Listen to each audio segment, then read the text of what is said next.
And so let's have a read through of the required. So the first required says that we need to calculate the carrying amounts of the different categories of inventory, right, on the 31st of January 20x8, right?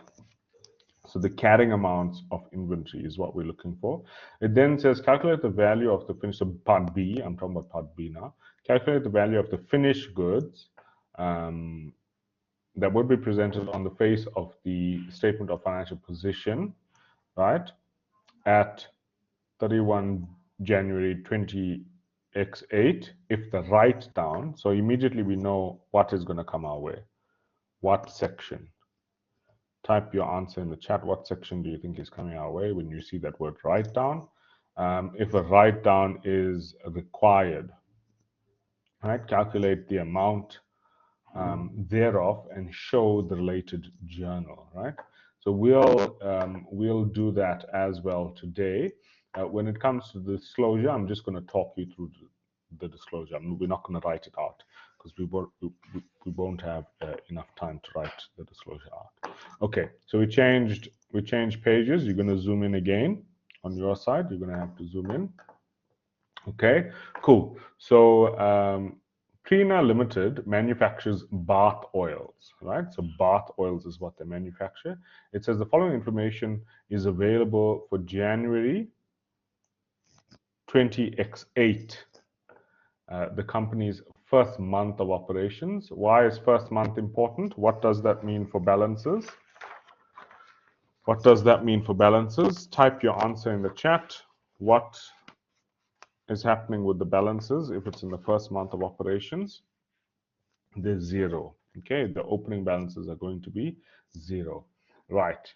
So then we read and we see that it says the raw materials purchased, right? And this value that they've given us, the 605,000, is marked price including VAT of 14%. Right? So it's the mark price including VAT of 14%.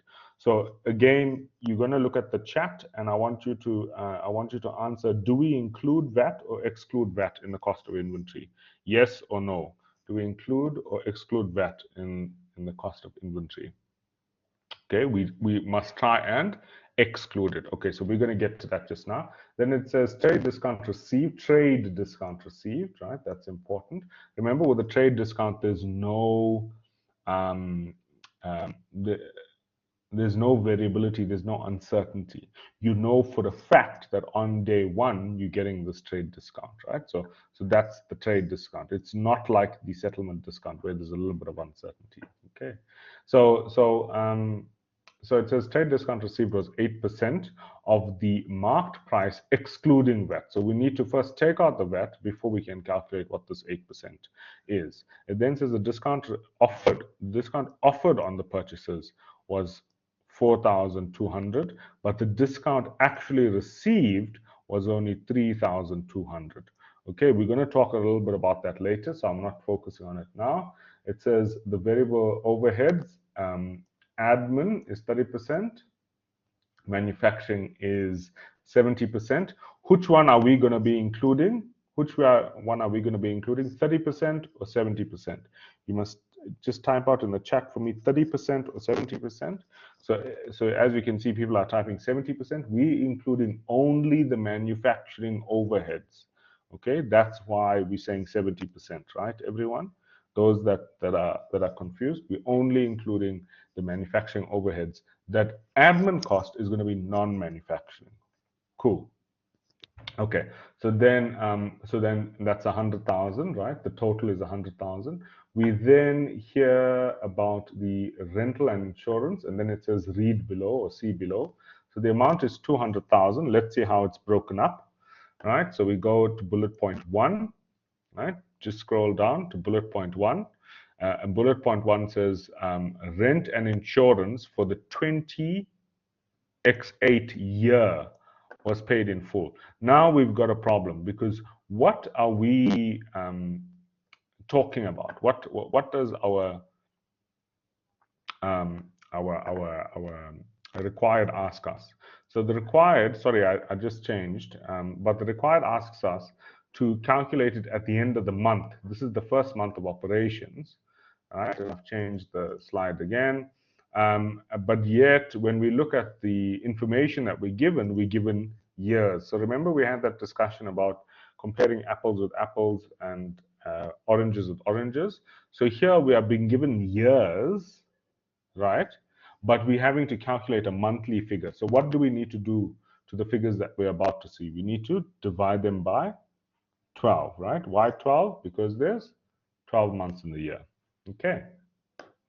So it says that we have to pay, we paid in full, right? So when they say we paid in full, what can we conclude? These costs are they incurred or are they being allocated? Are they incurred or are they being allocated? Type out either incurred or allocated in the chat. All right, so these costs are the costs that are incurred. So they're arriving, if in our mind's eye, we put it into a T account, they're arriving on the debit side of that T account, right? They're being incurred, right?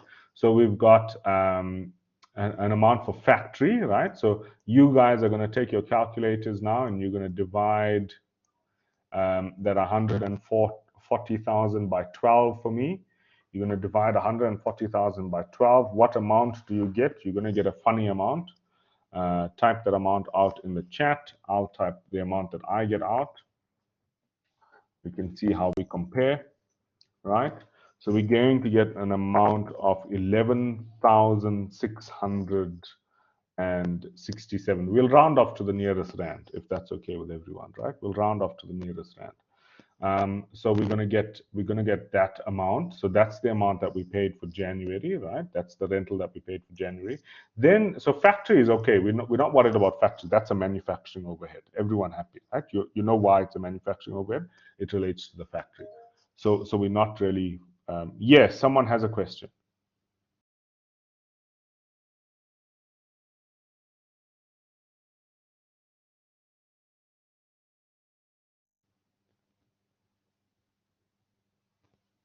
Okay.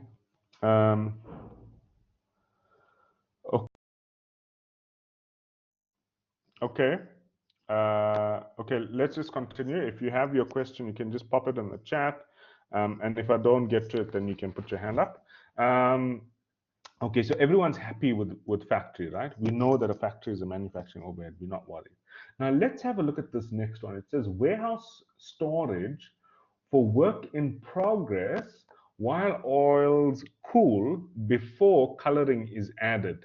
So now remember what we said about storage, right? Storage is not included in the value of inventory if it is not a production process, right?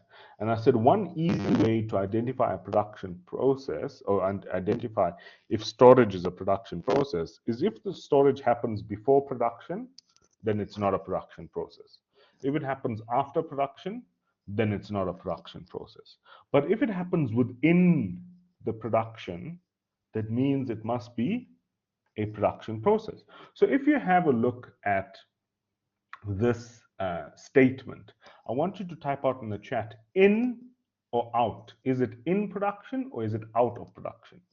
Right? So is it happening on either end of production? So is it happening with the raw materials? So basically what I'm asking you is, are we storing raw materials here or are we storing finished goods, right?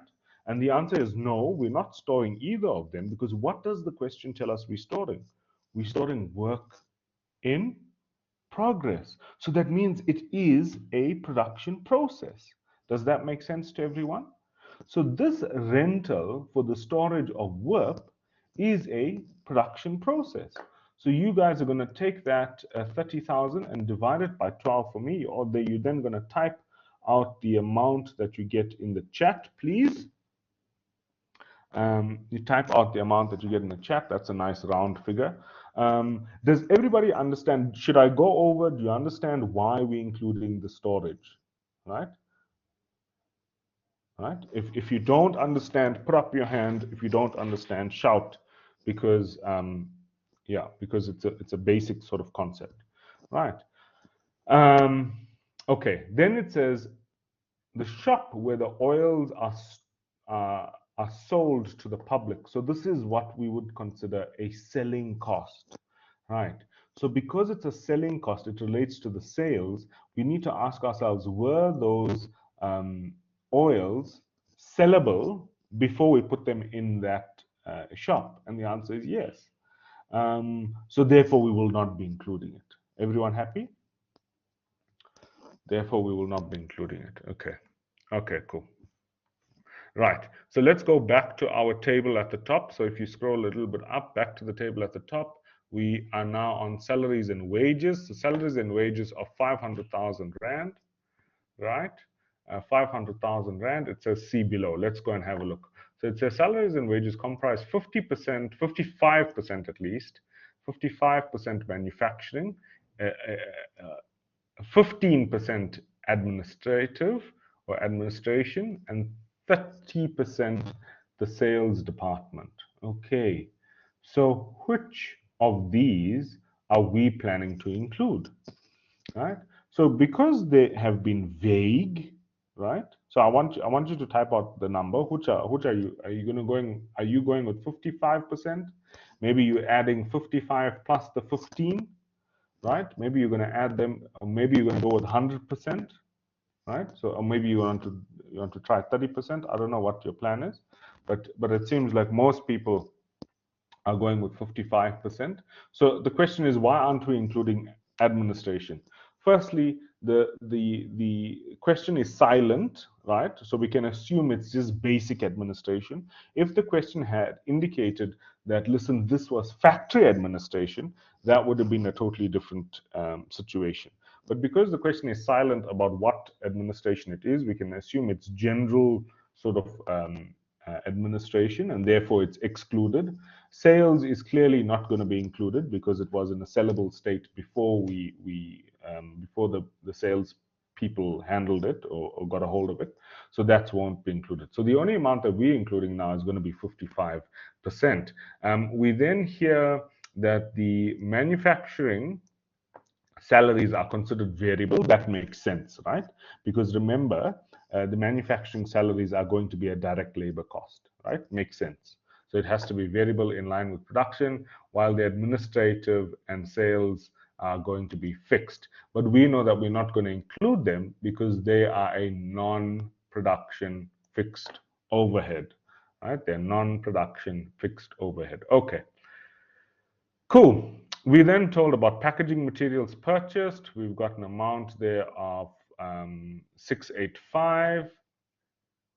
And we then told about overheads. Okay. Again, we told that there's 65% manufacturing, 35% administration. I'm not going to ask you because I know that everyone will say 65%. Okay. We're going to be including 65% there. All right, so let's talk about, sorry, we didn't read the comment about purchasing materials. So let's go scroll down and let's read the story about purchasing materials. So here we're told packing materials relate to a container in which oils are placed before sale. These materials may only be imported from the US due to their specialized nature. Now, remember we had that discussion and said, sometimes packaging materials can be included in a finished good if they're highly specialized, right? And then we concluded that by saying, in our questions for back to 100, it will be indicated to you if that is the case, right? And so here we can clearly see that it's not the case. Can you see that? The examiner has not told us that the packaging materials is part of finished goods, right? So what you will see is, so I've got two solutions up. I've got a solution that is the way the authors of the textbook had the solution, and then we've got a solution that is more tailored to the UP way of learning. And so what you'll see is that in the UP one, we don't include the cost of packaging materials into finished goods because it wasn't specifically stated. Whereas with the author assumes that when they say, oh, it's of a specialized nature, the students will automatically conclude that it must be included, right? So I don't agree with that. I think we must state it overtly or state it explicitly. And so because it's not stated here, we are not going to include it, okay? And then it says the accountant erroneously converted the dollar amount on the FOB date instead of the CIF date, right? And so if you cast your eyes down to the rate, you'll see we've got an FOB date there and a CIF date. So the examiner has given us the date, told us which dates are which, right? And then it says control was obtained on the date that it arrived in the Durban Harbour. Now that makes sense because we were supposed to translate it on the CIF rate, and now they're telling us that risks and rewards are only transferred on the CIF date. That makes sense, right? It says this was the first and only purchase, so there was only one purchase of packaging materials during January. Okay, cool. Okay, and then we told other information. For January, 75% of packaging materials were used, right? 20% of raw materials were still on hand, right? So if we look at the first packaging materials, how much was on hand? Give me a number. How much, what percentage would have been on hand? If 75 was used, that means 25 would have been on hand. Everyone with me? Right? And then with raw materials, if 20 was used, that means 80. I mean, if 20 was on hand, that means 80 was used, right? It says there's no work in progress at the end of the month. So basically that's a nil amount. And then 80% of finished goods was sold, right? So then again, 20% was on hand, right? We then told that there's normal production. So normal production, what do we call that in our lectures? We called that normal capacity, right? So we said normal production levels are estimated to be at 18,000 units per annum. Again, now they're giving us a per annum or per year amount. So if we divide this 18,000 by 12 months to get the amount that we're supposed to produce in January, that's correct. We will have 1,500, right? That's what we see there. That some guys have typed out in the chat. We would have gotten 1,500. And then it tells us that the actual production is 1,100 units. So quickly, is it going to be an under or over recovery? Are we going to have an under or over recovery? What do you think? Are we having an under or over recovery? Type out your answer in the chat.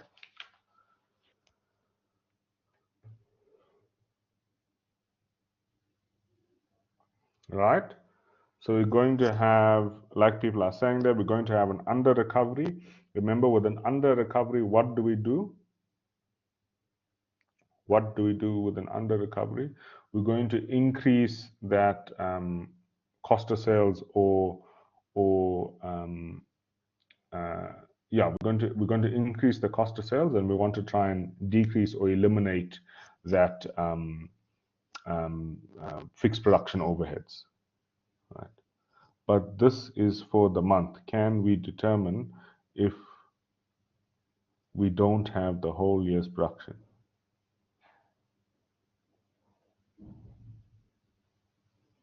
This is for the month. Can we determine if we don't have the whole year's production? So remember remember what I told you when we're doing the fixed production overheads, they're passing that journal, right? They're passing that journal to allocate costs on a day-by-day, month-by-month, week-by-week basis. So at the end of every production cycle, so we'll assume that in this company, our production cycle is 1 month, they would process their under over recovery. And you're actually going to see a statement here at the end. It says that the over or under absorption, which is the same as under over recovery of the fixed production overheads, is processed at period end. So it doesn't say year end, it just says a period end. And so in this situation, they're telling us that the period is 1 month. Okay, and then we hear that it's a VAT vendor. Part B will come to just now. Okay, so now let's. We actually want to. I'm actually going to use. So if you zoom in here, we're going to use this place to type, right? So now we want to start off with consumables, right? And then we'll say, okay, so consumables, the opening balance. What is the opening balance for consumables? What amount are we going to have for the opening balance in consumables? We're going to have an amount of 0. Everyone happy? Right. Okay. And then we're told, so consumables is the same as packaging materials, guys. So maybe I should say, what are they calling it here? They're calling it packing materials, right? Packing materials. Right. So then we're told that we have a purchase during the year. Okay. During the year, we have a purchase, and we said that the accountant has incorrectly translated it. So when the accountant has incorrectly translated it, we now need to find a way to correctly translate it. How would we go about doing that? So we take the accountant's figure, right? So this is what we call a change in error. We take the accountant's figure, and what will we do to that figure? How do we get back to the rand amount? Sorry, I realize that you guys, I need to keep going out and coming back in so that you guys can see. So what are we going to do to this figure to get back to the dollar amount at least?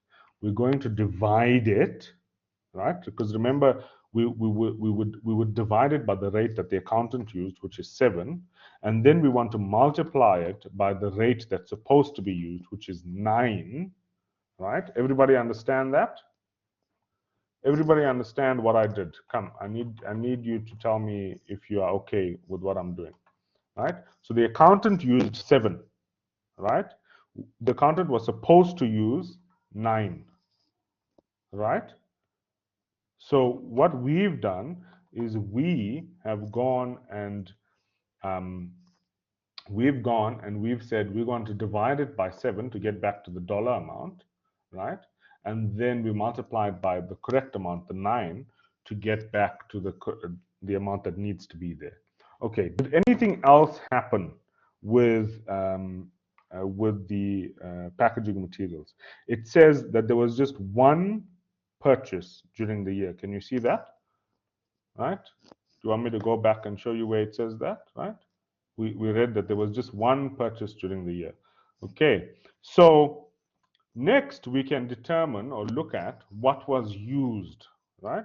So what is used? So how do we come up with what is used, right? We're going to say, okay, the amount so far in the account is 880,714. Okay, that's the amount so far in the account. And we are told that 75% was used. Where are we told that? It's like the fourth bullet point from the bottom, right? So we are going to multiply this by 75%, right? Multiply it by 75%. That's where I'm at. And then what is the answer that we're going to get, or what is the decrease that we're going to get now? We're going to get an amount of 660,536.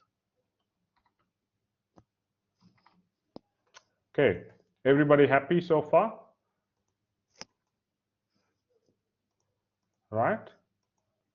Everybody happy? So what's the closing balance? Right? I'm just going to say CB for closing balance because we are a little bit behind time. And the closing balance is going to be 220179. Everybody happy? You know how we got to 220,179. So there will be some rounding, guys. Remember, I told you that I don't like situations where there's massive amounts of rounding. So in this question, because it's not my question, there is going to be some rounding that we're going to experience here.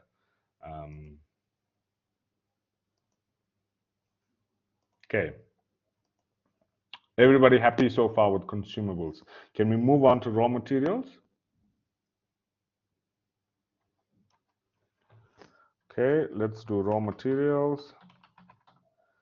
Okay, so again, opening balance, easy. It's going to be 0, right? Now, guys, tell me, would it be very difficult if you were given an opening balance, just to add that here? I don't think that will be a stretch, and I don't think that will be too hard. So I think you must start preparing for a situation where you might have an opening balance. Okay. So in these questions we don't, but just know that you can actually have an opening balance. Okay, you can have an opening balance. Sorry, I changed it to orange, but I actually wanted it to stay black. Okay, so let's go back to the question and talk about. Now we want to try and talk about the raw material. So we're given a raw materials amount, right? A raw materials purchase of 605. Okay, so let's add here, and we'll say, okay, so we purchased an amount of 605. Right, so we want to say purchases. This is going to be our workings. Purchases, and we got an amount of 605. Now we want to take out the VAT from that amount. How do we go about doing that? How would we go about taking out the VAT? Let's go back. How would we go about taking out the VAT? We would say, so we told in the question, right? We told in the question that they used a rate of 14%. Let's have a look. So yes, you're correct. But they used a rate of 14%. Can you see that there? I've just circled it now. I should have actually used a different color. All right. So what we will do is we're going to divide this by 114. Right? We're going to divide. Remember, we want the amount net VAT. Right? We want the amount net VAT, and they told us that this amount includes VAT. Right? We want to divide this by 114, and then we want to multiply it by 100. Does that make sense? Can you see that on your screen? Can everyone see that on their screen? Right? So let's do that in our calculators. We put 605,000 divided by 114, and we multiply it by 100.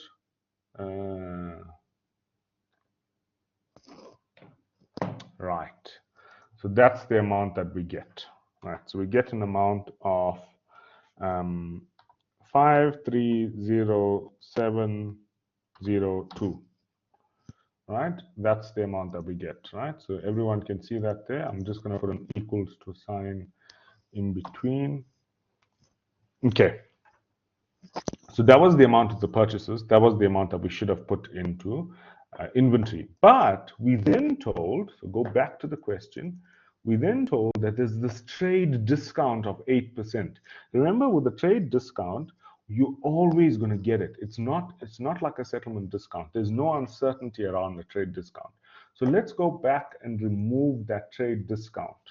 Right? So how are we going to remove the trade discount? So we say trade discount, and then we'll put our 530702, and then we want to remove the trade discount. Because the trade discount is 8%, we will multiply this by 92%. Everyone knows how I got 92%? Everybody knows how I got 92%? Is everyone still with me? Or have I lost everyone?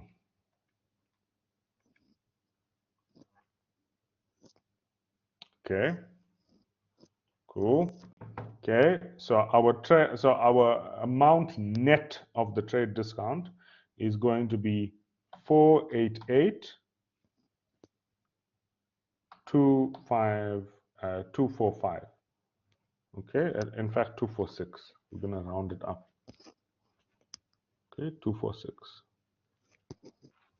Okay, can you see that now on your screen? So now we've removed the trade discount. Now I'm just gonna, so at the bottom of this page, I'm just gonna do a few sort of journal entries quickly with our drawing tool. So I want to talk about a settlement discount. So on the date, on the transaction date, what is going to be our settlement discount, right? How will we record the settlement discount? So we'll have, what are we going to debit? You guys are going to help me to do this journal entry. What will we debit on transaction date? What are we going to debit? Come shout out in the chat. What are we debiting on transaction date?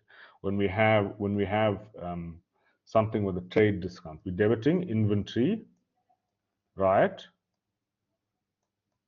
Everyone happy? We're debiting inventory. Then we're going to credit the creditor, right? And then what is the other thing we're going to credit? Allowance for settlement discount. So I'm going to say all SD, meaning allowance for settlement discount, for the ease of time, right? And so if we had, let's say if we had a settlement discount of 10%, we would have 90 in inventory, we'd have 100 in the creditor. Oh wait, sorry, we're not supposed to debit. We're not supposed to debit this. No one even told me that I got it wrong. We're not supposed to credit it at least. We're supposed to debit it. Eish, you guys. And then we're gonna debit the allowance for settlement discount. We credit it in revenue. We don't credit it in inventory. Okay, everyone happy with that? That's the journal entry that we would pass at transaction date. Everyone happy with that?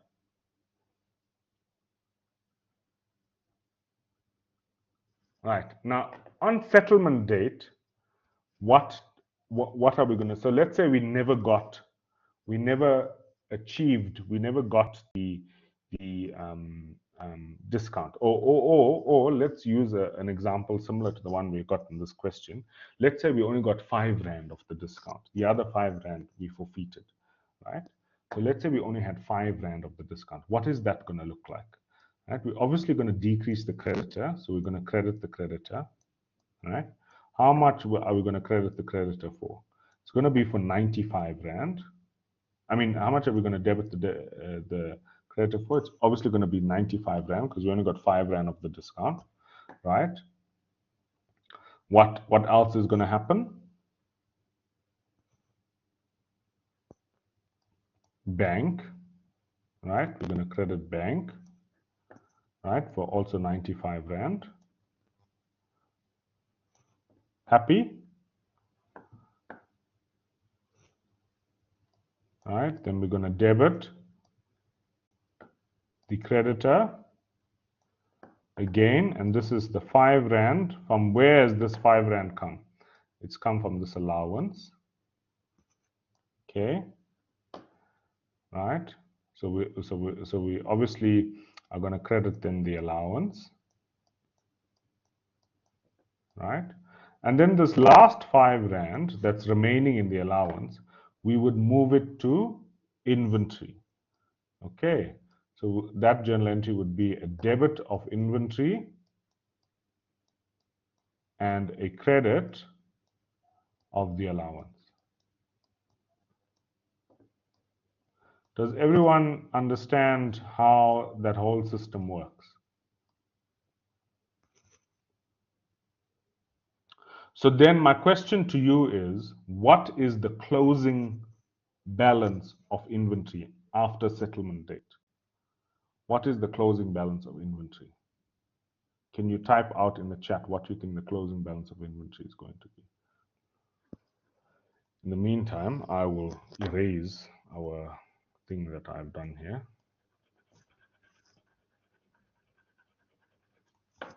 What is going to be the closing balance of inventory? No one wants to give me an answer.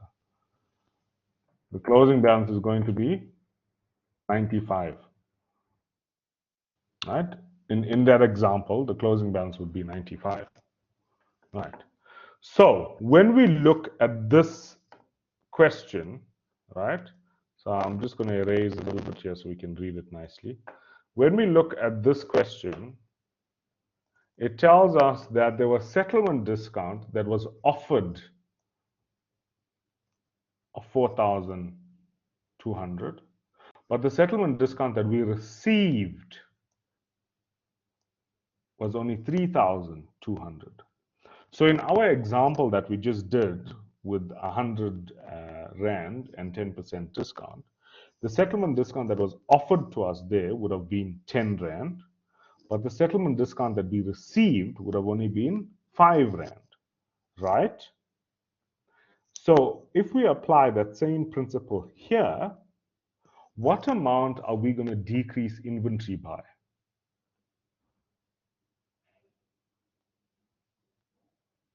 Why would it be offered and not received? Yeah, I don't know. It could be that they said, listen,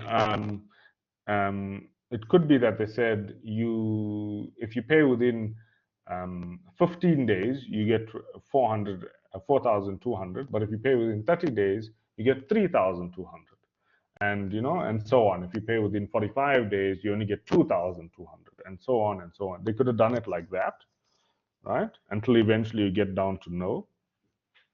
Right? So if we apply what we just looked at in that simple journal entry example, if we apply it here, right, what amount are we going to subtract from inventory?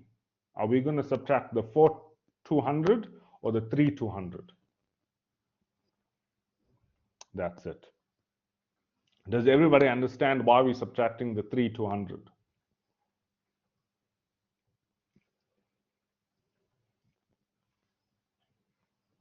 Okay.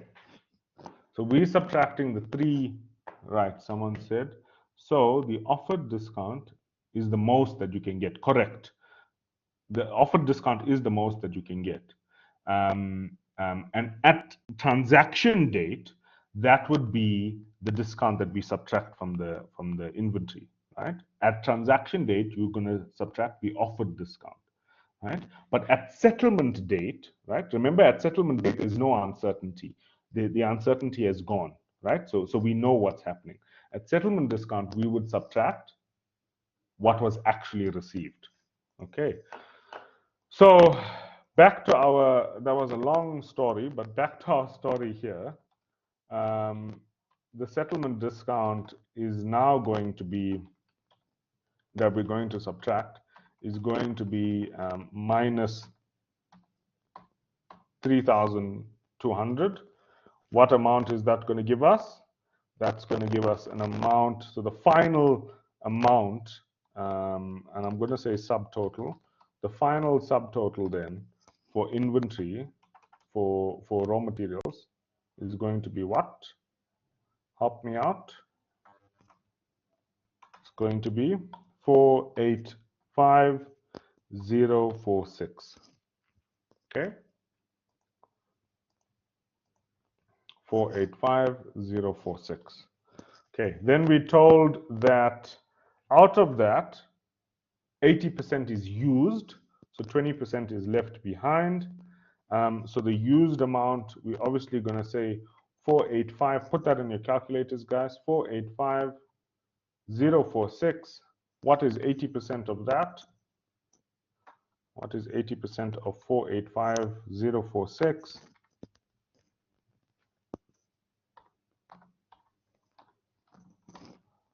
There we go. Right, so we got the used amount, which means our closing balance is going to be, which means our closing balance is then going to be 97,009. Okay, that's what our closing balance is going to be. Okay, we are running a little bit behind. Let us look at work in progress. Work in progress, we told that the balance at the end of the year is going to be 0, right? Because there's nothing in work in progress. However, we still need to calculate it if we want to do finished goods. So let's try and calculate the work in progress.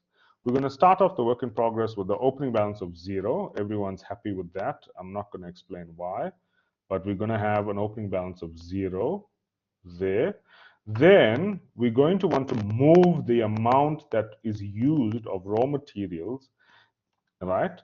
The used raw materials has to come into work in progress. Remember how these accounts work, right? So we want to have the used raw materials, and the used raw materials, again, that amount is 388,037 rand, right? So that amount is being added to work in progress. What other things do we want to add? What other things do we want to add? We're going to want to add direct labor. Everyone happy? Direct labor, right? When we looked at the direct labor, what did we say? Right, go back to the question. We were told that there was 500,000 rand here of salaries, and out of that 500,000 rand, we have 55% that was manufacturing labor. Put that in your calculator and then give me the amount. So what is 55% of, right, there we go. 55% is then going to be, can everyone see that on your side? Yeah. 55% is going to be 275,000. What else do we add? Remember, think about our conversion costs diagram. So we added that. We now need to add variable, right? Let's add our variable overheads, right? Variable overheads. We're told that there's 100,000 variable overheads. Only 70%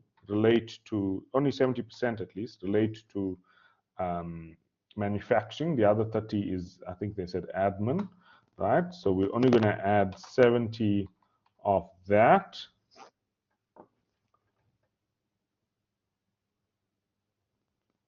Could you do it in a T account? I wouldn't suggest doing it in a T account. It's too much work. You could, I guess you could. Yeah, I guess you could, but for me, it just means me drawing T accounts, which would irritate me. But yeah, I don't like T accounts. Okay, so now we need to do the overheads. Okay, so now we need to do the fixed overheads. So if we have a look at fixed overheads, you guys already calculated for me the rent, right? The first rent, or the rent for the factory, is 11,667. Okay. The next rent that you guys calculated for me was 2,500. Can you remember that? Right. And then, are there any other overheads that we need to be adding? Is there any other overheads that we need to be thinking about? Let's go to the question. Just having a look. Yes. Yes, there is. Can everyone see that line right at the bottom, the last one in the table? Right? The total is, what's the total there? Let me just zoom in. The total is 285, and we need to only add 65%. There we go. People are now answering me. Felt like I was lecturing myself. Anyway, so we now need to add only 185,285 250 Rand. Okay. Right. Everybody happy? So far, how there's no other overheads that we need to add, right? Now we want to determine that rate, right? The allocation rate. We need to use normal capacity, and you guys calculated for me normal capacity for 1 month was 1,500 units. Can you remember you calculated it while we were doing the question, right? While we we're reading the question. And that's going to give us a rate of, what's going to be our rate? Our rate is going to be 132 and 94 odd cents. Okay. That's going to be our allocation rate. So we want to allocate that to the actual production, and our actual production was 1,100. We'll multiply it by the allocation rate of 132.94. Everyone still with me? See, yes, that's correct. Okay, good. Good. As long as you're answering me, then I know you're with me. Right. I know I haven't lost you. Right. Okay. 146, 239, or 23. Yeah, it should be around about 239. There will be some rounding errors because of the fact that there's a lot of rounding in this question. But don't be panicked about that. There won't be any rounding in our test or exam. Okay. Okay. So then if we add all of that up and we see how much was used, remember all of it is going to be used, we're going to get an amount of 879, 276. Okay. Everybody happy? Any questions?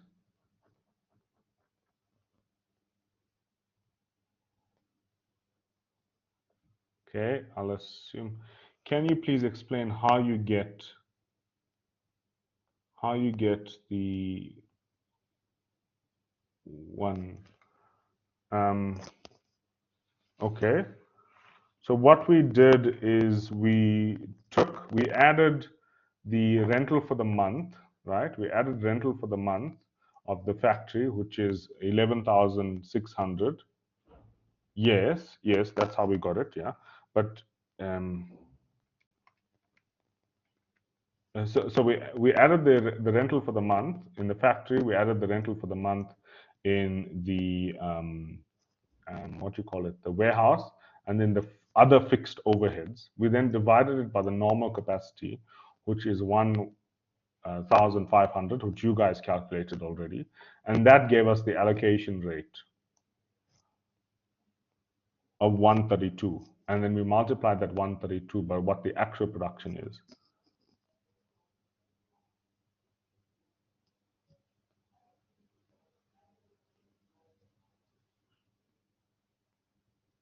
Yeah.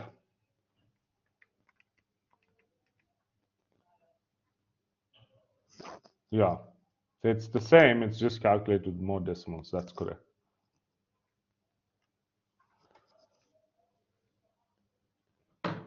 Cool.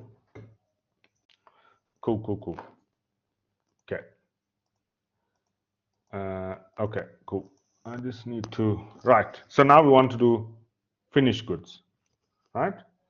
Everybody happy that the balance at the end of the year, so the closing balance or the end of the month is 0 for WIP, right? The balance is going to be 0. So I'm just going to put a 0 there so that everyone knows, right? And I'm moving our thing up.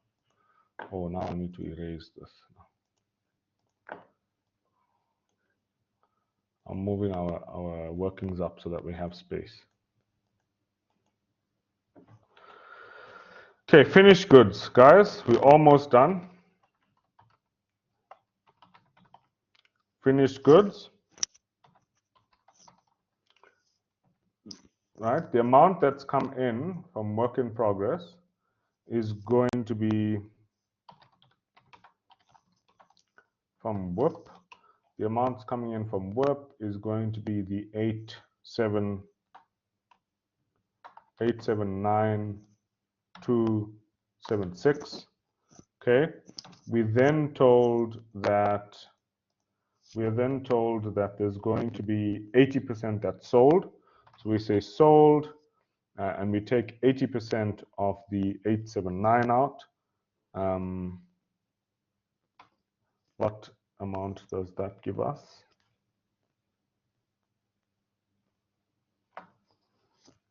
That's going to give us 703,421. Why is the closing balance for WIP 0?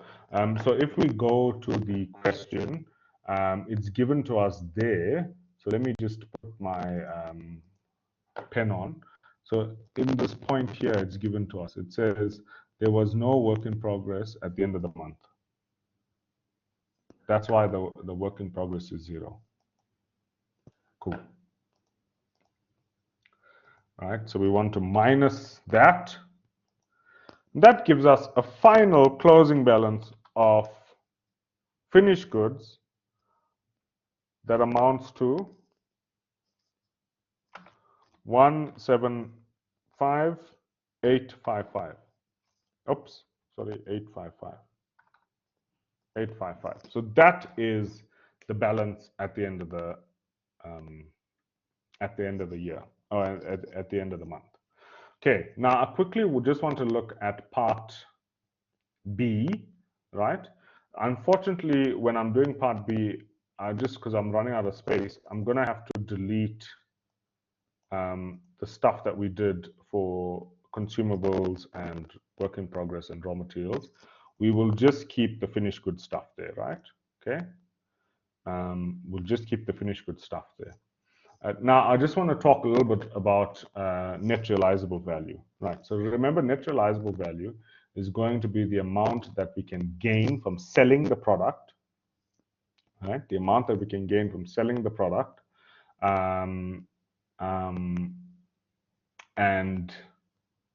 any we must remove any cost to complete or any cost to sell. Okay, so now with that in mind, let's read here. So it says on the 31st of January 2018, a flood damaged. So firstly, remember yesterday we spoke about write-downs that are part of the business process, part of normal operations. Will a flood be part of normal operations? You guys are going to tell me yes or no. And remember, your answer here, right? Your answer here is going to determine whether we include it in cost of sales or whether we just have to have a normal inventory write-down. Remember, if it's not part of normal business operations, then we cannot include it in cost of sales. Okay, does everybody understand that? Remember that discussion from yesterday? Okay, I assume you do.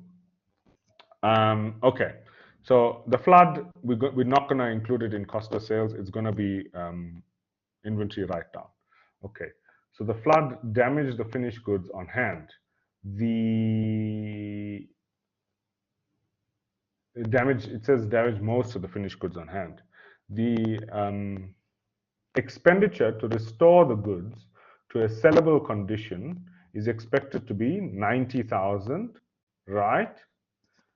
It's expected to be 90,000, and then it says the advertising campaign for the goods, which is going to be a clearance sale, is going to be approximately 15,000, right? And then it tells us, and this is the redacted part, it tells us that the discounted selling price for the goods are going to be is going to be an amount of 268,050 rand. Okay, so let's start calculating our NRV, right? Let's start trying to calculate our NRV. Okay, we'd start off with the selling price, right? What is the selling price? The selling price is going to be 268,000. So let's put that there, right? So we've got 268,050 rand, right? Then we're going to remove cost to complete. What is our cost to complete? What is our cost to complete here? 90,000. Let's remove that 90,000 cost to complete, right? Want to remove 90,000, which is the cost to complete. Then we want to remove our cost to sell. What is our cost to sell? Our cost to sell is going to be 15,000, right? Everybody knows where we got that from. 15,000. Oops. 15,000.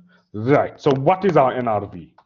NRV. There's nothing else we need to remove. What's our NRV? Right. There we go. People have typed out our NRV there. Our NRV is going to be 163,050 rand. Right. 163,050 rand. Right. Sorry, you guys couldn't see what I was typing out. Okay. Now, when we compare that to the cost, and the rule is that we must have the lower of cost or net realizable value. Then which one is lower here? NRV is lower, right? You can see that because NRV is 163, but the cost is 175, right? So therefore, what's the value of our write down? What is going to be the value of our write down? What's going to be the value of our write down?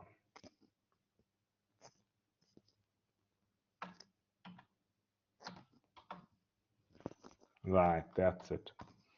The value of the write down is going to be 12,800 rand. How did we get that amount? We took the cost of inventory, which is there, right? That's the cost at the end of the year, which is 175,855. And then we minused the NRV. Remember, this only works when the NRV is lower, right? Because otherwise, if the NRV is higher, then you're going to get a negative amount, which doesn't make any sense. And then the difference is going to be the write down. So how would we process this write down? Remember, we said that a flood is not part of normal business, right? The flood is not part of normal business. So we're going to debit. What are we going to debit? Cost of sales or inventory write down? We're debiting inventory write down, right? So we're going to debit inventory write down. So I'm just going to say inventory write down like that. And then we want to credit or decrease the cost of finished goods. So inventory finished goods. Okay, and the amount is going to be 12,000, 805 rand. Sorry, the writing is a bit bad today. 12,805 rand. Okay, everybody happy? Right? So there is a solution up that you guys can go and have a look at. This is the solution. And then the part that I would just want to show you is the disclosure. So have a look at in the disclosure. So this is the disclosure note. Right at the bottom, they've got that little spiel that we spoke about, right? They've got that little story that they spoke about. Look at what the story says. I just want to show you what the story says. The story says the total finished goods write down is 12,805. The write down, the inventory was written down to net realizable value as a result of a flood that occurred in January 20X8. Happy, right? And so all of these amounts we calculated. So we got all of those amounts the same, and then this is the difference. Now, what I wanted to tell you is that what you will see a lot of the time in our tests is that they often do it in the same way that this question is done, where they ask you first to calculate the finished goods balance before the flood or before the disaster, and then they'll ask you to calculate it after the disaster and maybe even disclose it. And that gives the marks allocated to the note then becomes a little bit bigger. Do you understand? The marks allocated to the note becomes a little bit bigger because they expect you to do the NRV test, right? So they're not going to say calculate NRV, They're going to say disclose it in the financial statements.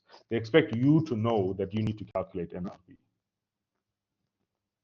Will we have previous test examples? There are some tests. There are some tests online. So there are some past tests. There are 2 past tests online that you can engage with.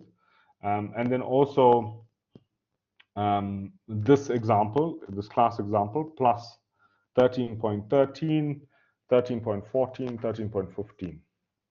Those are all sort of at the same level, at test level, sort of. So you can use them as test examples if you wanted to. Okay. Cool. Any questions, guys? Thanks. I know that we were pushing. We went quite fast towards the end. Thank you for sticking around. And